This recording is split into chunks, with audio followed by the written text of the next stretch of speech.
আসসালামু আলাইকুম গাইস, কেমন আছো?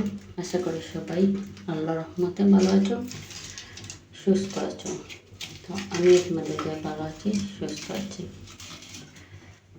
তো চুলার মধ্যে বসিয়ে দিয়েছি পাতিল। তো পাতিলটা আমার গরম হোক, তারপর আমি তেল দেব। তো দেখো আমার পাতিলটা গরম হয়ে গেছে, এখন আমি দিয়ে দিচ্ছি সর্ষের তেল। তো আমার তেলটা গরম হোক। তো তেলটা আমার গরম হয়ে গেছে, এখন আমি দিয়ে দেব একটু আস্ত জিরা। তো আস্ত জিরাটা কিছুক্ষণ বেটে নেওয়ার পর আমি দিয়ে দিচ্ছি দারচিনি, তেজপাতা, তেজপাতা, এলাচ, লং, গোলমরিচ। তো এগুলো প্রথমে একটু বেটে নেব। তো এগুলো কিছুক্ষণ বেটে নেওয়ার পর আমি দিয়ে দিচ্ছি তেজপাতা, আদা বাটা, রসুন বাটা।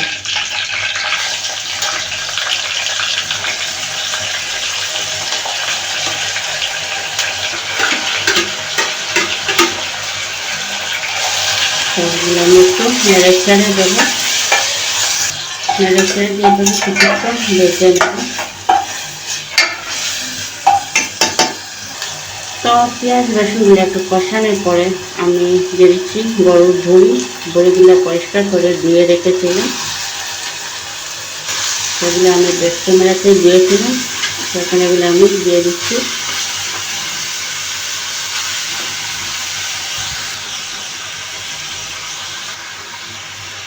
এখানে আমি দিয়ে দিচ্ছি হলুদ গুঁড়া,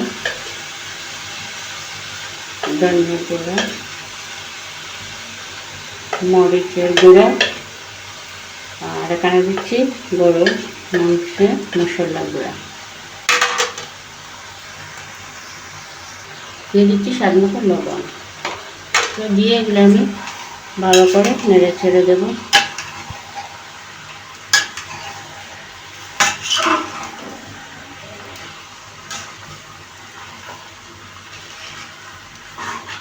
দেখো এগুলো আমার নেড়ে ছেড়ে দেওয়া হয়ে গেছে। তখন আমি ঢাকনা দিয়ে ঢেকে দেবো।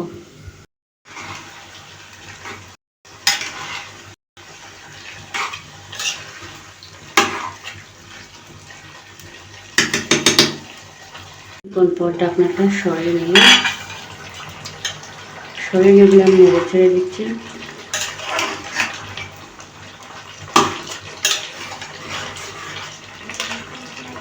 আমার নেড়ে ছেড়ে দেওয়া হয়ে গেছে, এখন আবার আমি ঢাকনা দিয়ে ঢেকে দেবো।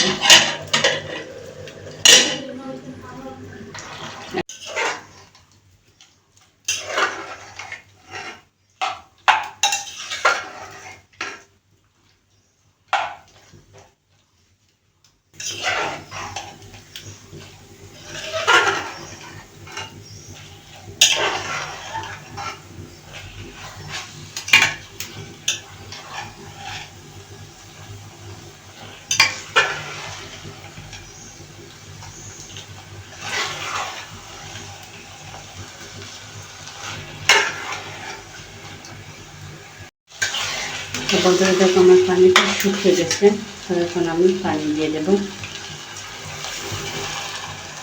তো এবার আমি অল্প করে পানি দিয়ে আমি এগুলো সিদ্ধ করে নেব। তো পানিটা আমি অল্প অল্প করে দেবো, দিয়ে আমি ঢাকনা দিয়ে ঢেকে দেবো। তো দেখো বন্ধুরা আমার বড়ি রান্নার রেসিপিটা হয়ে গেছে, আমি নামিয়ে নিয়েছি। তো আজকে আমার বড়ি রান্নার রেসিপিটা কীরকম হচ্ছে অবশ্যই কমেন্ট করে জানাতে বলবে না। সবাই ভালো থাকবে, সুস্থ থাকবে।